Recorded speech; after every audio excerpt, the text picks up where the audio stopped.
La visión cabal se construye con la historia, con la cultura, con el arte y también con el civismo. Hoy nos acompañará para este tercer episodio Fernando Buitrago Montes, un arquitecto destacado en Santa Rosa de Cabal, un visionario y a su vez presidente de la Academia de Historia, entre otras instituciones. Los invitamos a que no se pierdan este maravilloso podcast. Describir a Fernando Buitrago no se hace fácil. Lo conversaba ahora con el resto del equipo. Paradójicamente es una de las entrevistas más complejas para mí, porque como ya tengo mucha cercanía con Fernando, yo lo que quiero en este podcast es que Fernando pueda transmitirles a esa comunidad que está enfrente todos esos valores que te han movido, todos esos escenarios que te invitan a construir. Ahora, Fernando, vimos esta semana pasada 2 eventos maravillosos en Santa Rosa de Cabal, de los cuales tú hiciste parte. Ese evento maravilloso de música joven colombiana y ese encuentro de santarrosanos de los años 60. Cuéntale a esta comunidad que te ve en este podcast qué es lo que inspira a Fernando Buitrago para promover ese sentido de pertenencia por Santa Rosa de Cabal y cómo desde allí vamos a lograr construir esa gran visión cabal. Gracias, Andrés, por tus amables palabras, muy generosas, por cierto. Mira, esa es la razón por la cual estoy así completamente afónico. Es que cuando uno ama tanto una ciudad como la amo yo, y tú eres testigo de ello, por supuesto, pues se cranea una cantidad de cosas locas.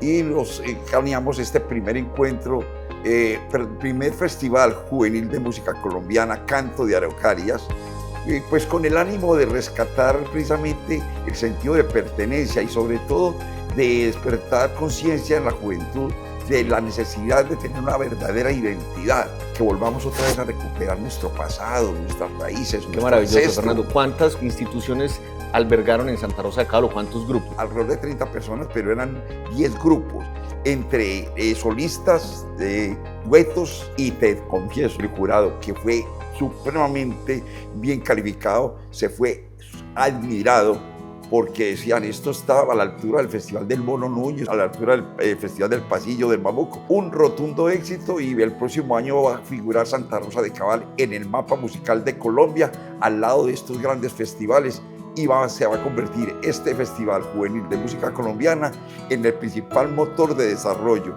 no solamente cultural, social, en fin, sino económico para Santa Rosa de Cabal. Eso me encanta escuchar, y más conociéndote a ti, con todo ese legado que tienes de civismo, de instituciones que has dejado pues, en Santa Rosa de Cabal, en Risaralda y en Colombia, que hoy, en la parte de los años dorados de tu vida, puedas permitirle a los jóvenes que se interesen e interpreten un montón de vivencias que a veces nosotros hemos dejado de un lado, como es el arte, la cultura, la música. En el podcast pasado tuvimos a José Daniel, un artista, un muralista especial de Santa Rosa de Cabal.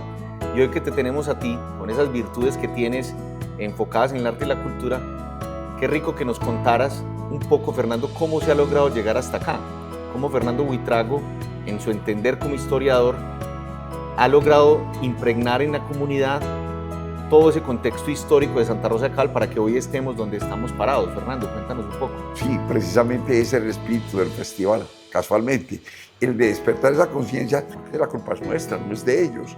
Nosotros no les hemos enseñado, no les hemos dado a conocer realmente nuestras raíces. Uno no puede amar lo que no conoce, por supuesto. Por eso, este festival fue un éxito. Y mira, coincidió porque tuvimos el tercer encuentro de santarrosanos, amigos santarrosanos de los años 60. Miren, nos hemos reunido alrededor de 200 santarrosanos amigos, y se acordó que para el próximo año vamos a juntar los 2 eventos. Entonces esto va a ser una verdadera fiesta de la santarrosanidad. Me encanta. Vamos a hacer un carnaval. Esto va a ser, te aseguro que con el tiempo va a ser algo mucho más importante y va a poner a Santa Rosa no solamente en el contexto nacional, sino en el contexto internacional.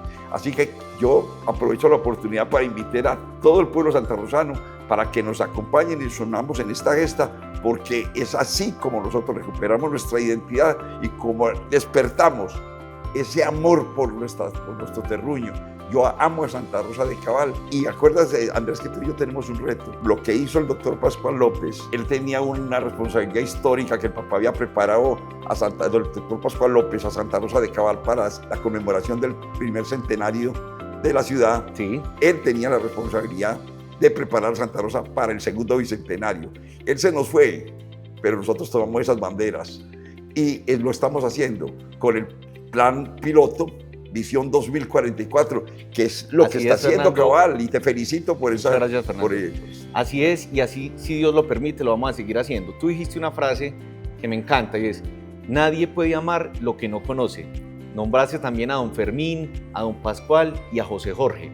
Ese Fermín López Vitrago, de donde nace esta segunda parte de Santa Rosa, porque tenemos que ser conscientes que aquí existieron antes pobladores, solo que después de esa colonización antioqueña llega este colonizador, este personaje aventurero, y empieza a traer un montón de sucesos a Santa Rosa para que hoy logremos estar sentados tú y yo acá. ¿Cómo se dieron todos estos sucesos históricos para llegar al punto hoy, al 2025, y que muchos santarrosanos estemos interesados en seguir visionando nuestra ciudad hacia esos 200 años?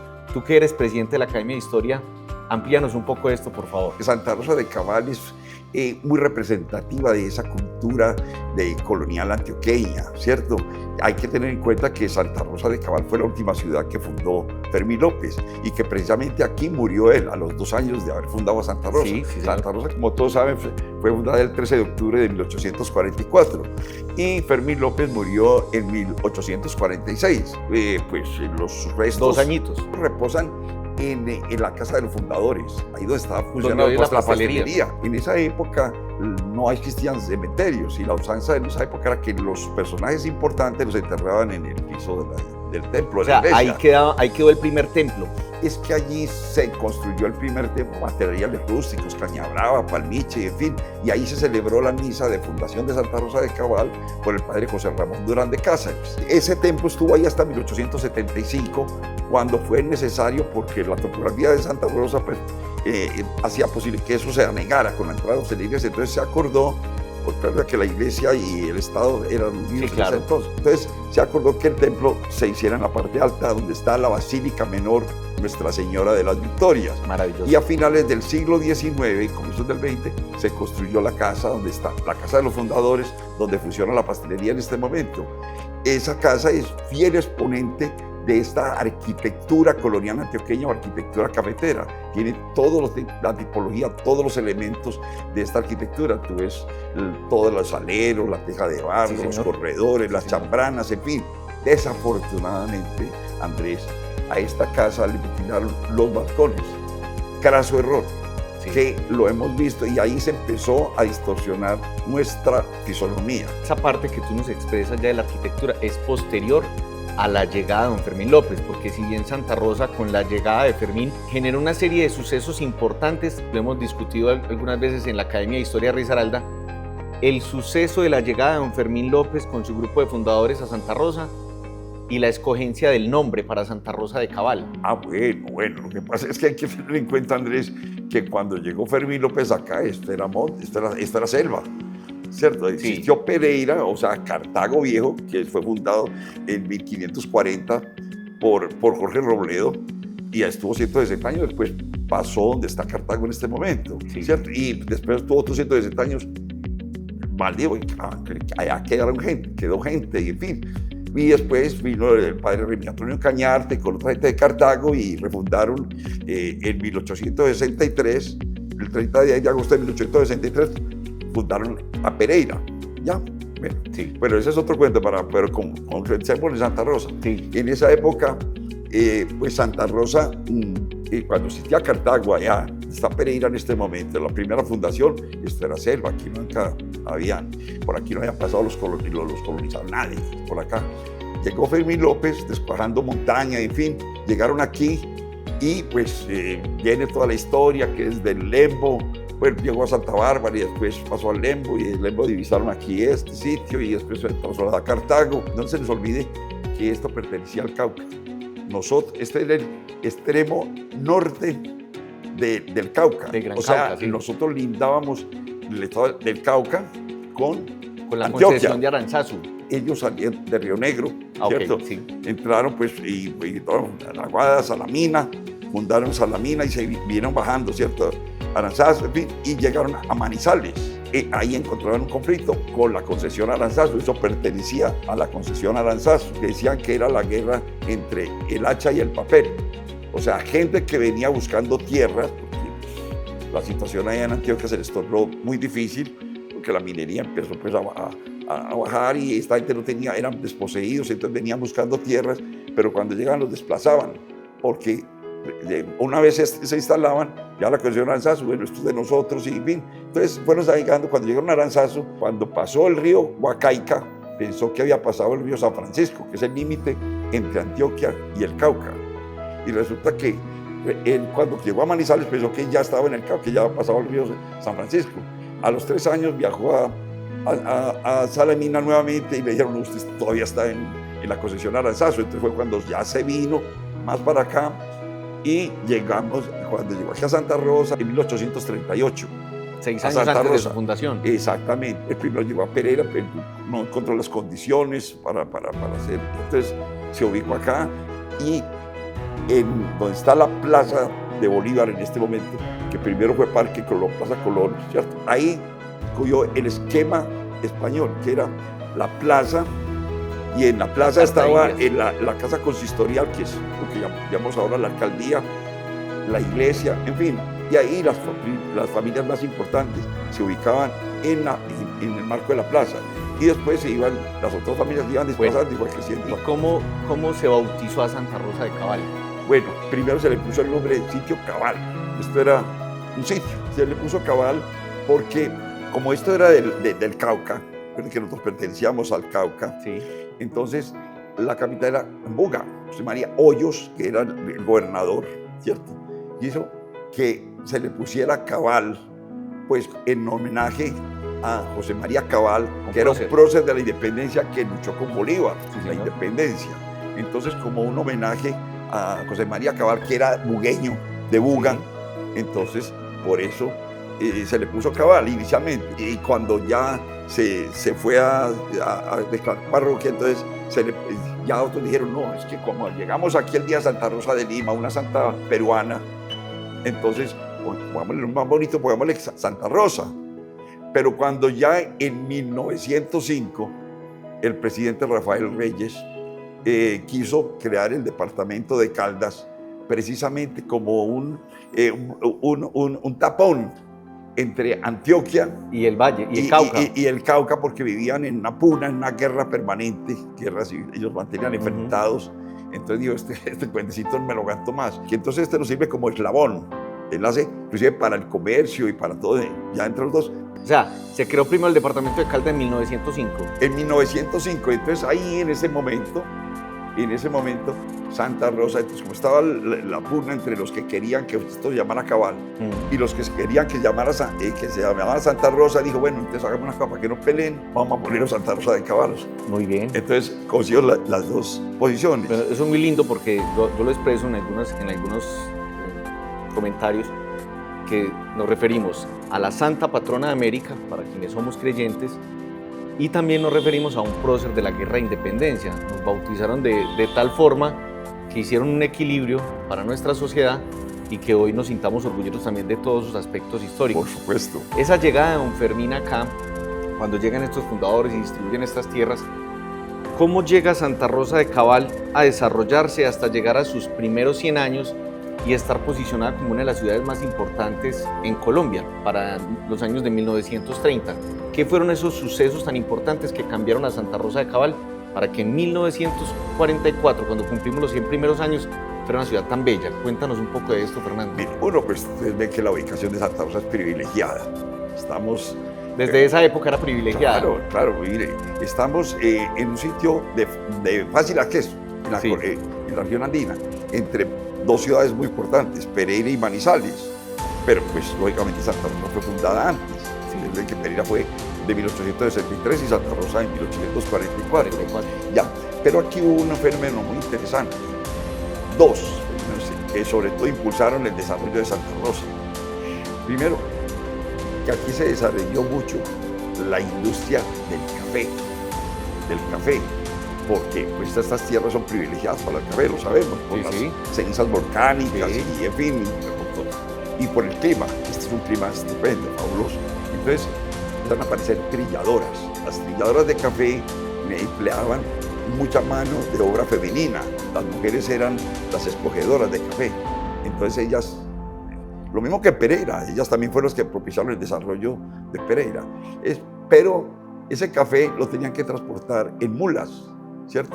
¿A dónde, Mariquita? Para llevarlo por el río Magdalena a salir por Barranquilla, ¿cierto? Al exterior, para exportarlo. Entonces, dificultaba mucho. Con la llegada del tren, permitió que se sacara el café en una forma más expedita y facilitó y bajó los costos y ya se sacaba por Buenaventura. Ya era un empalme de Tenemos dos elementos importantes para haber llegado a ese primer centenario. La aparición de un cultivo estratégico en esta región donde Santa Rosa brilla, la llegada de un sistema de transporte y movilidad de ese mismo producto para el mundo y pues toda la dinámica económica que generó a sus ciudadanos.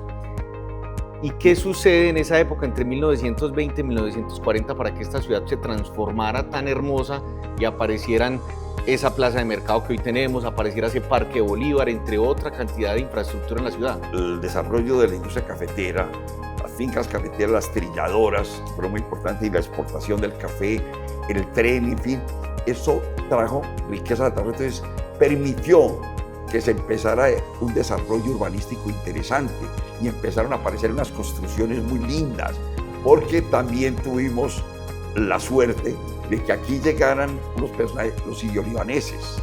Sí. Primero sirio-libanés que llegó a toda esta región, a toda esta tierra, fue Juan Silván. Juan Silván era sirio-libanés, el esposo de mi tía Pastora Buitrago. Sí, señor. Pastora Buitrago Londoño. Él construyó la casa de arquitectura republicana bellísima que hay frente a la plaza de mercado, donde hoy funciona el Hotel Fundadores, sí, exactamente, en 1928. Mira que coincide con la época, sí, muy importante. Tenía un almacén allí, mi papá también tuvo almacén ahí, nosotros vivimos ahí toda la vida, también fue, bueno, algo muy interesante.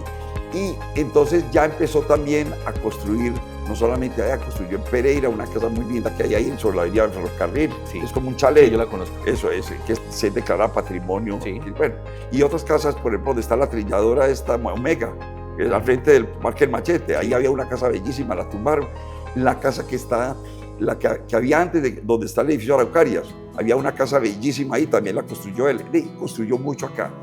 Y él se encargó de traer más sirio-libaneses. Yo tenía considerado y escuchado que algo tuvo que ver la venta del Canal de Panamá en la influencia que se desarrolló en todo el país, pero también en especial en esta región cafetera. Por un lado, la aparición también de un ingeniero en Santa Rosa de Cabal, santarrosano, la llegada de él ya graduado desde su universidad, que coincidiera también para que empezara a preparar a Santa Rosa para esos primeros 100 años. Gracias, digo yo, entre comillas, porque sí, qué lástima que hayamos perdido Panamá, pero producto del dinero que recibió de Estados Unidos, por parte de Estados Unidos, Colombia, por la venta de Panamá, se pudo construir el ferrocarril. Eso le trajo, sí, fue una época, digamos, de 1910 a 1920, por decir algo, esa década, fue floreciente Santa Rosa. En Colombia en general, coincidió que cuando se estaba preparando Santa Rosa para el primer centenario, sí, el doctor Pascual López venía de graduarse o de terminar sus estudios de ingeniería y arquitectura, cuando eso no existía la carrera de arquitectura. La ingeniería incluía la arquitectura, así como anteriormente la medicina ocurría la odontología, y ya se separaron. Sí. Bueno, en 1935 apenas vino a aparecer la carrera de arquitectura como tal, aquí en Colombia, sí, aunque ya existía en Francia, en Europa y en otras partes. Bueno, milenariamente ha existido. Sí, ya ha existido. Bueno, entonces el doctor Pascual López tenía que hacer su tesis y coincidió con el centenario. Resulta que salió una ley del Congreso de la República para homenajear, para conmemorar el primer centenario de la muerte del libertador Simón Bolívar. Mire cómo se van conectando aquí todas las cosas, porque sí, por eso Santa Rosa de Cabal es la capital bolivariana del occidente colombiano.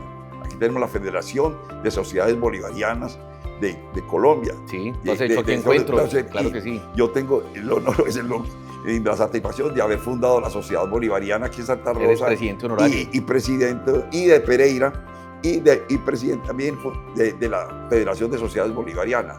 Porque a mí me preguntaban, bueno, ¿y de dónde salió el tema del bolivarianismo? Pues de ahí. Bolívar murió el 17 de diciembre de 1830. Entonces, conmemorando 100 años de la muerte del libertador Simón Bolívar, el Congreso de la República, todas las plazas principales de todas las ciudades deben llevar el nombre de Plaza de Bolívar. Entonces, esta plaza de acá, que era Parque Colón, que era un terraplén y tenía una fuente, era muy diferente, y ahí es donde se desarrollaba el mercado, en los toldos, en fin, como en todos los pueblos. Sí. Esa plaza se le entregó al doctor Pascual López para que diseñara el Parque de Bolívar, como decía la ley de la República. Entonces, como aquí esta ciudad tuvo a comienzos de siglo una gran influencia francesa. ¿Acuerdan? Sí.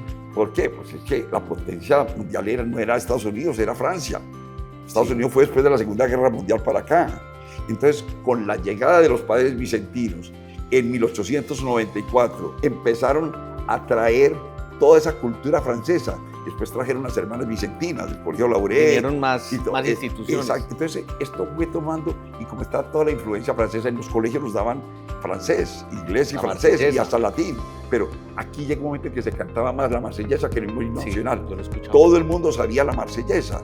Y entonces, todo era en función de la cultura francesa. Entonces, lógicamente, el doctor Pascual López pues, diseñó un esquema francés, es decir, con una simetría radial muy lindo, que todo se repite, en fin, y fue cuando ya estaba el doctor don Guillermo Villegas, que era el personero. Y yo, bueno, ponle unas araucarias a este parque. Entonces fue a Payán y se traen unas araucarias que son estas araucarias que hay ahora. La araucaria es originaria de Australia, pero estas semillas son chilenas y se sembraron ahí en el marco de la plaza, pues como evocando los 12 apóstoles. Casualmente, esas araucarias, y es muy pertinente y me parece oportuno aclararle a los santarrosanos, porque yo sé que hay un gran sentimiento, una sensibilidad en este momento, que eso me parece bien en el sentido de que ahí vamos tomando conciencia de nuestro amor por Santa Rosa y la importancia del sentido de pertenencia. Es que esas araucarias fueron sembradas por ahí alrededor de los años 30, precisamente para el Parque de Bolívar que estaba diseñando el doctor Pascual López y para conmemorar el primer centenario de Santa Rosa, igual que el frontis de la iglesia de la Basílica Menor, ahí se muestra la iglesia de las Victorias, que se empezó a construir en 1875, cuando se pasó estaba en la Casa de los Fundadores, que se pasó allá, pero se fue construyendo por etapas. Ahí se sembraron esas araucarias. El ciclo normal de una araucaria en su hábitat normal, en condiciones óptimas, sería de 150 años. Sí. Pero tienen que tener en cuenta de que estas araucarias han estado sometidas a condiciones inhóspitas. Se han construido edificios alrededor. Y se han llenado de pavimento, de cemento, la polución, la contaminación, el calentamiento global. Es que en 1930 que la sembraron, habrían unos cuantos vehículos en Santa Rosa. Que hoy, claro. Y las edificaciones no utilizaban cimientos profundos, y hoy alrededor hay cantidad de cimientos profundos, han destruido las raíces inevitablemente. Estamos en mora de empezar a repensar de nuevo, como en esos primeros 100 años, ¿qué vamos a hacer con esas araucarias para los 200 años? Ya hay 2 araucarias que las han tenido que reemplazar. La primera que fue producto de un incendio que en la esquina, pues donde estaba ahora el edificio Araucarias, que un incendio que ya todos lo conocen, y se sembró esta. Se puede conseguir la misma semilla, pero nunca van a crecer igual. Las condiciones ya son adversas, ya no son las mismas. Entonces, esas araucarias nunca llegarán a tomar la misma altura ni la misma frondosidad de las otras. Entonces, pero ocurrió que la primera araucaria, frente al Palacio Municipal, desafortunadamente la tuvieron que... mire, te digo lo que yo sé. Todos. Yo estaba en Santa Rosa, cuando yo bajé, vi al alcalde ahí, a Ramiro Osorio, que le estaba haciendo una entrevista. ¿Qué pasó aquí? Y el parque cerrado, y una grúa allí. No, es que van a talar la araucaria. ¿Cómo así? ¿Qué pasó? Yo no tenía idea de qué era lo que pasaba. Y ahí me cogió un periodista. Bueno, ¿usted qué opina? Pues, primero, yo sería responsable yo emitir un juicio. Es que yo no sé qué está pasando aquí. Yo acabo de pasar por aquí y veo esto. Y que no, que es que van a talar. Si tomaron esa decisión, porque en base a un concepto técnico, ya, de un ingeniero forestal, de agrónomos, de en serio y todo eso, porque la araucaria está amenazando peligro, y yo entiendo que no está en las condiciones óptimas, y quedó en mitad de vida o algo, y está amenazando con dolor en el alma, habría que cortarla. Pero no dejo de lamentar, porque es que esta es la identidad de Santa Rosa de Cabal. Nosotros tenemos que ser conscientes que son unos seres vivos, y como seres vivos tienen un ciclo, igual que nosotros. Nosotros quisiéramos tener acá a don Pascual o a don Fermín inmortalizados, eso es imposible. Las araucarias tienen la misma situación, son unos seres vivos que no han sido sujetos de un gran mantenimiento, ni de abono, ni de un cuidado especial, que conviven con nosotros en un espacio que cada vez tiene más polución, más contaminación, más situaciones. Hoy, Fernando Buitrago, con todos estos antecedentes que ha visto, ¿qué pensarías tú cómo deberíamos prepararnos para este 2044, para los 200 años de Santa Rosa de Cabal, sin araucarias? ¿O con qué araucarias? ¿O cómo lo haríamos? Estas araucarias, esa por ejemplo, ya hablando con la gente que la estaba tumbando, que estaba yo pidiendo una explicación, ya se estaba comiendo por dentro, se estaba deteriorando, se estaba pudriendo. Pero eso fue después de un análisis y de un concepto técnico, en fin, y dijeron, no, definitivamente no aguanta, hay que cortarla.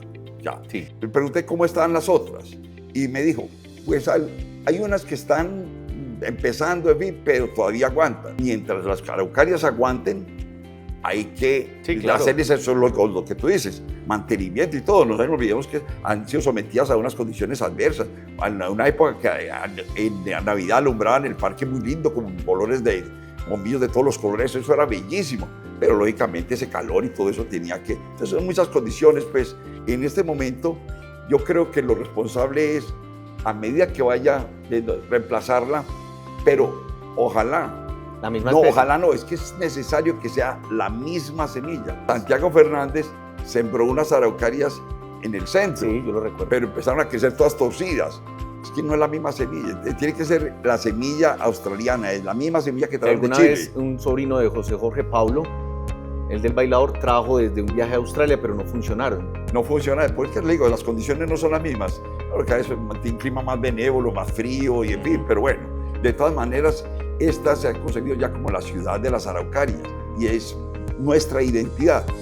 Tan así que el mismo Parque de Bolívar, que es el Parque de Bolívar, llaman ya más fácil, lo identifica más como el Parque de las Araucarias. De acuerdo. Entonces, tú sugerirías que nos empecemos a preparar desde ya. Esto es un llamado a la conciencia y a la acción con la pérdida de esta araucaria. Algo que sentimentalmente no quisiéramos que sucediera nunca, pero es algo inevitable. Y le va a suceder a las otras 10 araucarias que quedan, porque ya pues, hubo una 12ª que ya pereció, que la han intentado volver a levantar. Esta 11ª que ya se nos fue también. Quedan otras 10 que se debe tratar de mantener hasta el último momento, sin que impliquen riesgo. Pero entonces, lo que tú planteas nos llevaría a una necesidad de que en el municipio, visionando, porque esto hace parte también de una visión cabal, se creará una especie de vivero en el que se disponga de algún predio para empezar a crear una especie de vivero que cuando las araucarias se requieran empezar a trasplantarlas podamos traer en unas condiciones, digamos ya de capacidad de supervivencia, cuidarlas y de nuevo quizás para el 2044 o 2050 pues tengamos un parque renovado con nuestro ícono que son las araucarias. ¿Es hacia allá que tú quieres ir? Totalmente de acuerdo, Andrés, exacto, me parece que es lo más pertinente y es lo que se debe hacer. Y la gente en este momento debe tener un impacto muy grande de llegar y ver el parque sin esa araucaria. Va a impactar, dice, pues si esto era tan bello, se veía tan lindo con las 12 araucarias, mire ese hueco allí. Pero lo que tú dices es inevitable. Pero mire, si nosotros tomamos conciencia de que debemos otra vez, de que no podemos perder nuestra historia, que aquí tenemos unos elementos que son como los únicos vestigios que nos quedan de nuestra arquitectura, de nuestro urbanismo, de nuestra cultura, lo que nos liga con el pasado, del edificio Juan Siluán. Esta misma casa, la casa de los fundadores. Total, la apostólica. La escuela apostólica, la escuela Simón Bolívar. Divina. La misma plaza de mercado, que se construyó precisamente para poder pasar el mercado que estaba en el Parque Colón, poderlo ubicar allá. Entonces también fue construida por el doctor Pascual López, que hizo cantidad de cosas, el Parque de los Fundadores, el Parque de la Estación. Todos esos los construyó don Pascual López. Todo eso, en la escuela Pedro José Rivera Milla, que tumbaron para hacer este edificio que están haciendo, en la escuela Ospina Pérez, el alcantarillado de Santa Rosa. Es que el doctor Pascual López transformó a Santa Rosa para el centenario. Yo te decía a ti, cuando le dije a José Jorge, él estaba en Pereira, el jefe de planeación en Pereira, él fue el jefe de planeación y fue reelegido 2 veces. Sí. Fue el que gestionó todo lo de Ciudad Victoria, el megabús. Es que José Jorge es una persona importante. Todos lo sabemos ¿cierto? perfectamente. Entonces Tendremos yo que dije, hacer un... José Jorge, nos un tenemos que ir escenario para Santa Rosa. Y yo me lo traje para aquí. Y comité para la sala de alcalde, y en fin, que ya todos sabemos pues toda la cuestión, y después se trajo como jefe de planeación, que gracias a Alto le dije a José Jorge, tu papá, el doctor Pascual López, preparó a Santa Rosa de Cabal. Nosotros tenemos un gran deber y un gran histórico. Vamos a preparar a Santa Rosa de Cabal para la conmemoración del bicentenario. Estamos a hacer una especialización en diseño urbano. Y ahí está la Universidad Nacional. Y tal, y dije, no, yo a estas alturas que me apoyé ahí. Y le dije, pues yo soy mameter. Vos sí. Y tal, y me metí, y hice la especialización. Y entonces, la tesis de grado, la urbanización, fue pensando siempre en Santa Rosa, por mi amor a Santa Rosa, dije, entonces saqué plan piloto, visión 2044, Santa Rosa de Cabal, ciudad turística, cultural y educadora. Pensaba en prospectiva sin desprenderse de todo lo que la ha hecho grande, ese tema educativo, cultural y turístico. Porque es que tenía que responder a las fortalezas de la ciudad. Muy bien. Hacia dónde tenemos que orientar, cuál es la visión de Santa Rosa. Tenemos que tener claro, porque uno sabe para dónde va cualquier carrera. Entonces aquí había que fijar exactamente, Santa Rosa es ecología, es naturaleza, es cultura y es educadora. No olviden que Santa Rosa llegó a tener aquí más de 90 establecimientos educativos en proporción a sus habitantes, la ciudad con más establecimientos educativos del país en proporción a sus habitantes. Eso es impresionante. Era la escuela apostólica. Nosotros tenemos unos legados, perdón Fernando, tenemos unos legados históricos de grandeza, de fuerza, que se fueron debilitando con el tiempo y que hoy, cuando se emprende un gran proyecto, son unas alarmas y todo el mundo salen mil opiniones y mil cosas y la gente se le olvidó grandes emprendimientos como los que hizo don Fermín López, que se le ocurrió que aquí debía quedar un pueblo junto a todos los fundadores, como se le ocurrió a don Pascual López hacer la plaza de mercado más hermosa de la región, el Parque Bolívar más hermoso de esta región, como se le ocurrió al señor Guillermo, que tú nos nombrabas, poner esas 12 araucarias espectaculares. Nos fuimos como debilitando, nuestra sociedad se fue debilitando y se fue acomodando simplemente a que alguien hiciera algo, los políticos o alguna cuestión, pero se nos olvidó ese valor del civismo que tú hoy nos representas y eso te agradecemos mucho. Nos gustaría mucho, Fernando, que aprovecharas este espacio y que dejes sembrado en ellos esa semilla del civismo y los valores que te han traído a ti y te hacen amar tanto a Santa Rosa de Cabal hoy.